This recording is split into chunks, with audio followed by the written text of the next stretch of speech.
75 juta. Nah di 2024 pemilih pemulanya diduga bisa sampai di total sama milenial itu bisa sampai 100 lebih Kanda. Nah kira-kira dari landscape politik dan bonus demografi tentang kaum muda ini, Kanda tadi sudah sampaikan bahwa anak muda ini jangan sampai salah pilih nih, iya kan?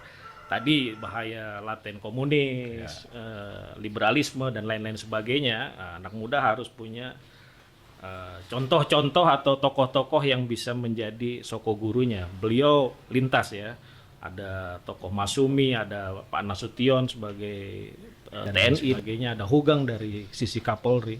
Jadi kita punya role model contoh-contoh. Nah, besarnya jumlah anak muda ini ada satu partai yang katakanlah dia seolah-olah menjadi satu-satunya suara anak muda. Nah, Partai Umat kita tahu ketua umumnya anak muda, background pendidikan informatika, jelas anak muda ini sekarang gandrungnya Kanda di dunia informatika.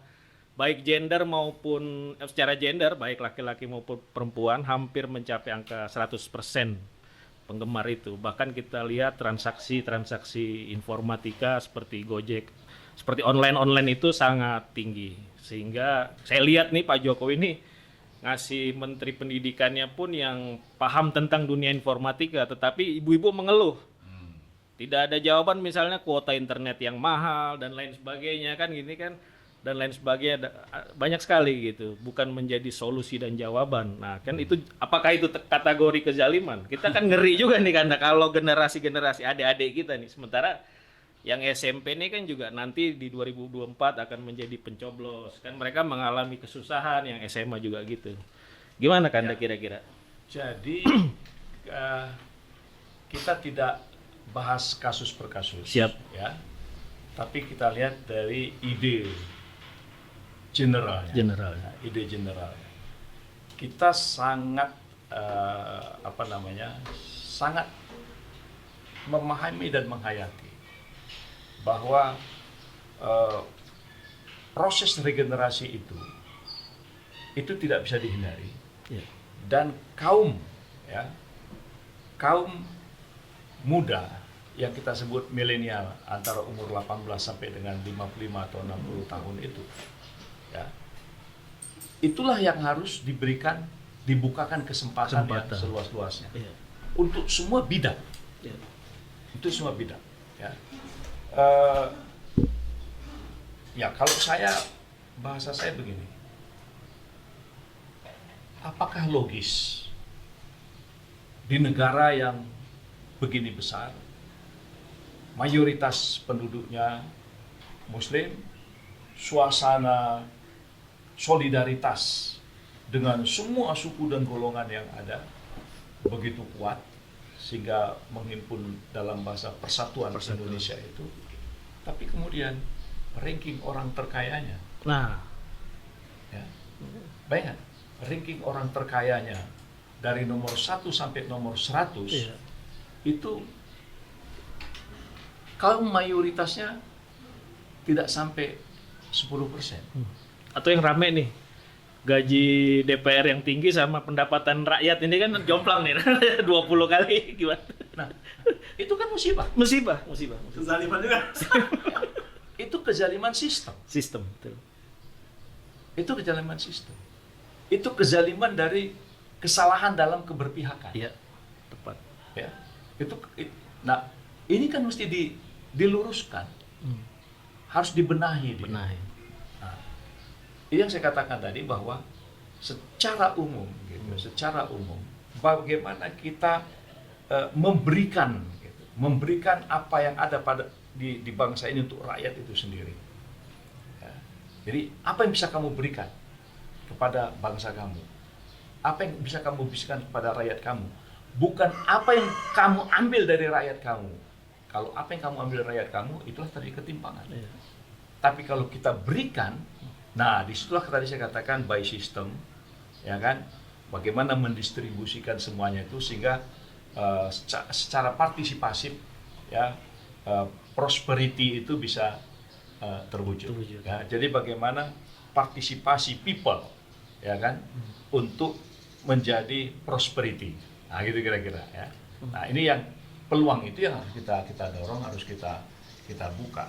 Nah, ketimpangan kita ini bukannya ketimpangan ekonomi saja, Betul. tapi ketimpangan kewilayahan. Betul. Ya, bagaimana wilayah timur dengan wilayah barat, ya kan, Jawa, luar Jawa dan sebagainya. Saya kira ini harus kita harus sadar. Ini tidak boleh dibiarkan. Ya, dan saya berharap lah, jadi 100 orang terkaya di Indonesia itu logikanya, ya, logikanya itu harus 85% harus penduduk kaum bumi putra ini. Iya. Ya kalau bahasa saya mungkin jangan dibilang itu provokasi. Ya. Kajian akademik lah kan. Siapa orang yang terkaya di Cina? Ya orang Cina. Orang Cina. Betul. Ya. Siapa yang terkaya di Inggris? Ya orang Inggris. Ya kan? Siapa yang terkaya di Spanyol? Ya orang Spanyol. Nah begitu sampai di Indonesia kan sungkan kita. Ya. Entah dianggapnya kita bodoh-bodoh kan? Bukan, nanti dianggap kita ini diskriminasi. Aneh kan? Iya. Tapi mereka kan mengklaim dirinya sebagai warga negara Indonesia. Itulah. Ya. Dia disebut warga negara Indonesia, ya kan? Tapi kan bukan bangsa Indonesia. Iya. Oke, lalu begini. Kira itu kan penggambaran suatu keadaan yang katakan serba sulit ya, serba susah. Banyak sekali ketimpangan. Nah, sekarang partai umat, partai baru, boleh dikatakan belum punya power, belum punya kekuatan. Belum punya kursi lah. Belum punya kursi, ya toh? Kursi belum ada. Sekarang yang akan jadi sasaran utamanya generasi milenial. Apa Anda terlampau terburu-buru? Kenapa?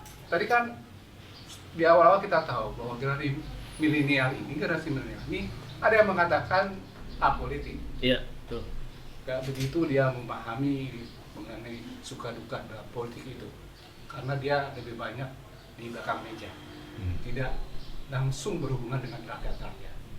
Lain dengan partai-partai lain mungkin yang sudah lebih dulu, udah lama, udah banyak berjuang. Gitu. Nah, dengan kondisi semacam ini, keinginan ingin merubah sesuatu yang dikatakan sekarang zolim, tanda kutip. Tapi kita mengakui juga ada keberhasilan juga. Itu yang tidak mungkin. Namun masih terasa banyak sekali kekurangannya, sehingga banyak sekali ketimpangan seperti dikatakan dari sisi ekonomi. Ya toh, kok aneh, Indonesia yang terkaya orang-orang yang bukan pribuminya. Kok orang asing? Negara lain tidak. Ini membangkitkan sesuatu yang luar biasa berat sebetulnya, karena kaitannya dengan power. Nah, sebagai partai umat yang sekarang punya satu keinginan cita-cita yang besar demikian, itu harusnya menggandeng kekuatan-kekuatan lain tentunya. Harus, mau tidak mau. Nah, kekuatan-kekuatan lain itu yang juga bisa sama-sama, ya toh, membawa gerbong ini supaya kaum milenial punya kekuatan untuk supaya berhasil tujuannya. Kalau tidak ya sama aja seperti partai-partai lain, saya kira. Ya toh, hanya sebatas konsep. Ya toh. Nah, langkah apa sekarang yang kita harus siapkan? Kan tidak menurut partai umat ini, apa sih yang punya, katakanlah, zaman sekarang zaman Superman, superhero apa yang dimiliki partai umat? Ini yang harus tawarkan kepada kelompok milenial. Kami punya ini. Ya. Anda dengan kami, insya Allah berhasil. Ya. Kalau Anda dengan lain, kami tidak bisa jamin. Ya. Nah, jadi gini, mantap. Poinnya yang paling penting sebetulnya ya, bahwa perubahan itu selalu dilakukan oleh kelompok anak kecil. Muda. Iya, kecil. Tuh. Perubahan itu selalu dilakukan oleh kelompok kecil. Ya kan? Nah, jadi umat memang masih kecil. Tapi dia punya jaringannya luas. Gagasannya luas, besar. Politik kan gagasan. Iya. Ya kan? Nah, gagasan ini punya daya panggil. Iya. Nah, disinilah kita harapkan kaum milenial terpanggil dengan gagasan-gagasan ini. Supaya kaum milenial ini yang mereka punya ilmu, punya kecerdasan itu, pakailah ilmu dan kecerdasannya itu untuk mewujudkan apa yang akan kita berikan untuk bangsa ini. Ya. Jadi prinsipnya adalah apa yang kita berikan, bukan apa yang kita ambil. Nah, jadi untuk dikatakan tadi nggak terburu-buru, kita nggak terburu-buru, kita melangkah itu sesuai dengan irama, Irama. Nah, irama kehidupan kita berbangsa dan bernegara. Nah, buktinya, katakanlah partai-partai yang sudah besar. Pertanyaannya, besarnya partai-partai itu di parlemen, apakah kemudian dia membuat bangsa ini menjadi besar? Iya. Nah, kan? Terbalik. Tidak ada jaminan. Ya kan? Iya. Coba, boleh katakan Golkar, Iya. ya, 30 tahun zaman Pak Harto.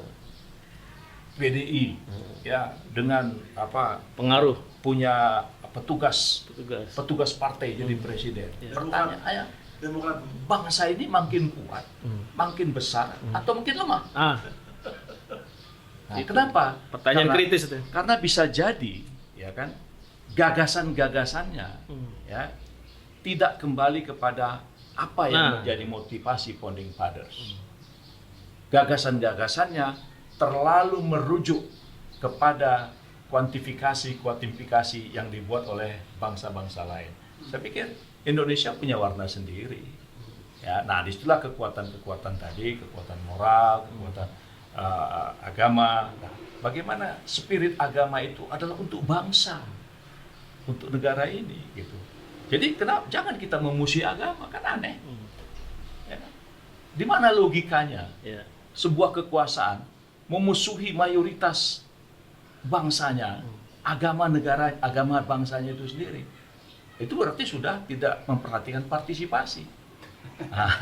Menyimpang dari cita-cita ya. Jadi ini saya bilang tadi bahwa partai itu kan gagasan.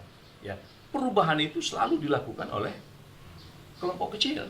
Ya, Kalau betul. dalam konteks berbangsa, perpolitikan Indonesia ini kan kita lihat selalu partai agama ini partai berbangsa agama ini selalu kalah dengan Kalah. partai nasionalis.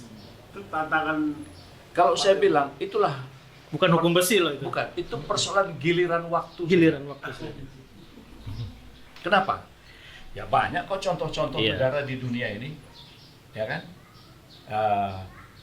Ya bisa kita lihat di negara-negara di Eropa, ya kan?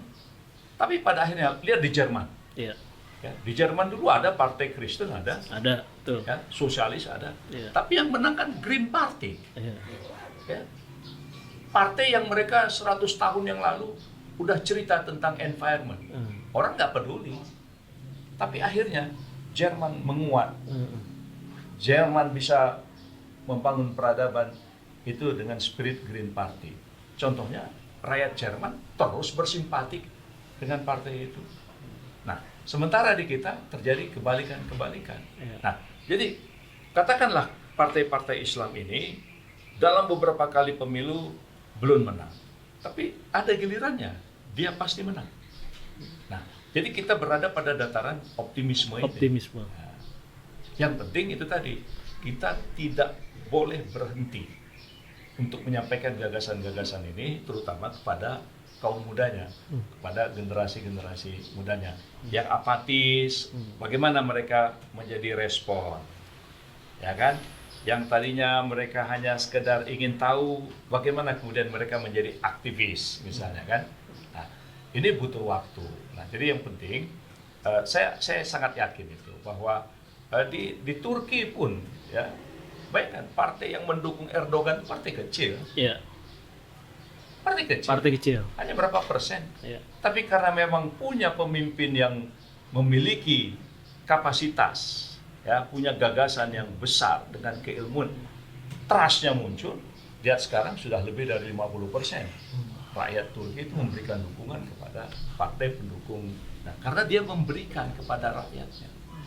Bayangkan inflasi yang tadinya hampir 1000%, ya, kemudian dalam tempo singkat, ya, karena ada kepercayaan itu bisa berubah, ya kan? Nah, kita juga meyakini, ya, Partai Umat sangat meyakini bahwa dengan beberapa pikiran-pikiran kita tadi mengamalkan, melaksanakan secara konsisten bahwa seluruh sumber daya alam itu digunakan untuk sebesar-besar kemakmuran rakyat, itu perlu penataan undang-undang, ya, perlu penataan sistemnya, ya, tetapi juga sekaligus perlu mempersiapkan orang-orangnya. Nah, jadi sistem dengan orang itu harus satu kesatuan. Nah, siapakah orang-orang ini? Nggak ada lain, generasi milenial. Ya. Generasi milenial. Nah itu yang harus kita persiapkan. Gitu. Maksudnya ini perlu partisipasi. Gitu. Tapi jangan sampai juga masih ada anggapan gitu. Seolah-olah ada kekhawatiran kalau misalkan ada satu partai yang berbau Islam, wah nanti kalau menang ini loh sementara pemikiran orang nanti jadi negara Islam. Ini kan salah satu juga yang harusnya tidak ada pemikiran seperti itu, seolah kok Islam tidak rahmatan lil alamin gitu. Ya kan? Misalnya begitu. Jadi Gini, kayak gitu bagaimana tuh? hal-hal yang seperti itu harus kita maklumi, ya, karena banyak orang misunderstand terhadap Islam. Ya, ada salah paham terhadap Islam itu. Siapa yang bisa mengingkari?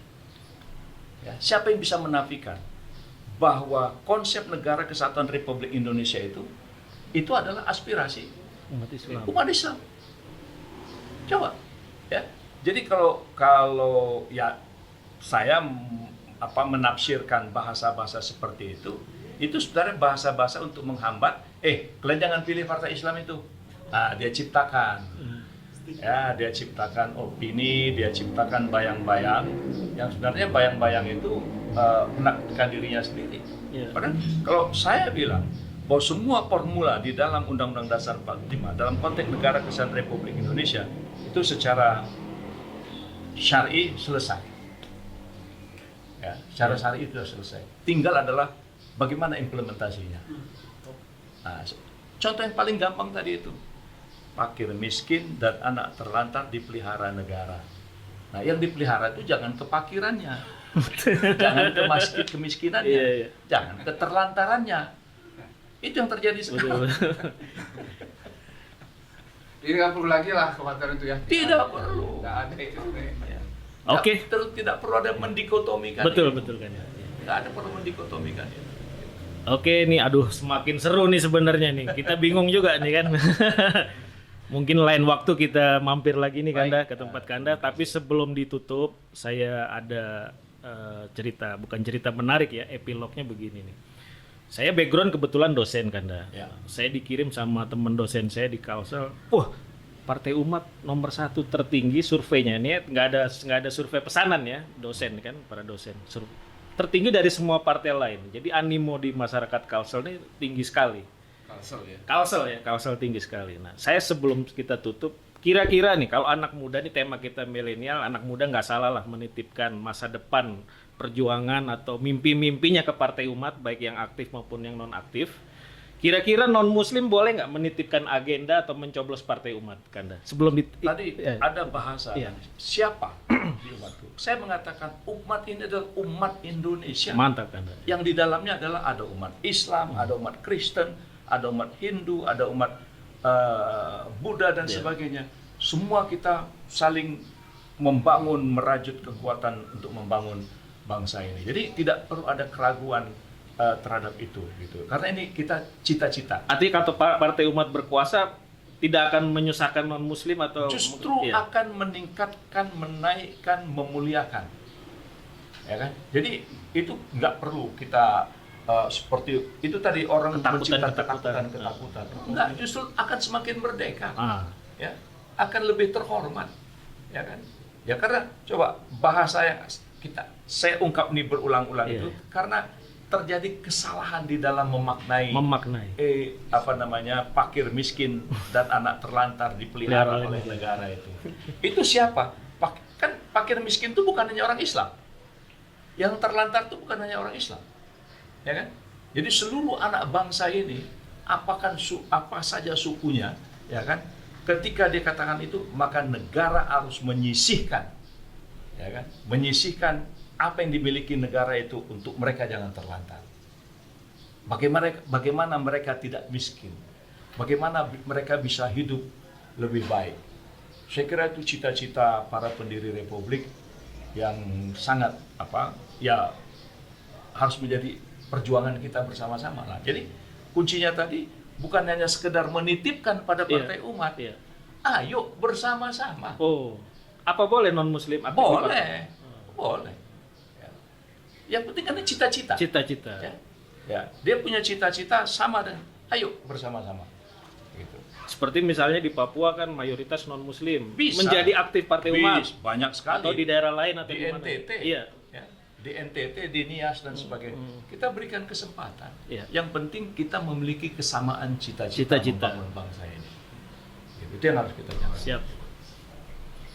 Oke, mantap. Terima kasih pemirsa. Kita tutup dengan Assalamualaikum warahmatullahi wabarakatuh. Waalaikumsalam. Semoga diskusi kali ini bisa mencerahkan dan mengisi boring pemirsa di dalam masa-masa pandemi ini. Terima kasih. Makasih Kanda. Alhamdulillah.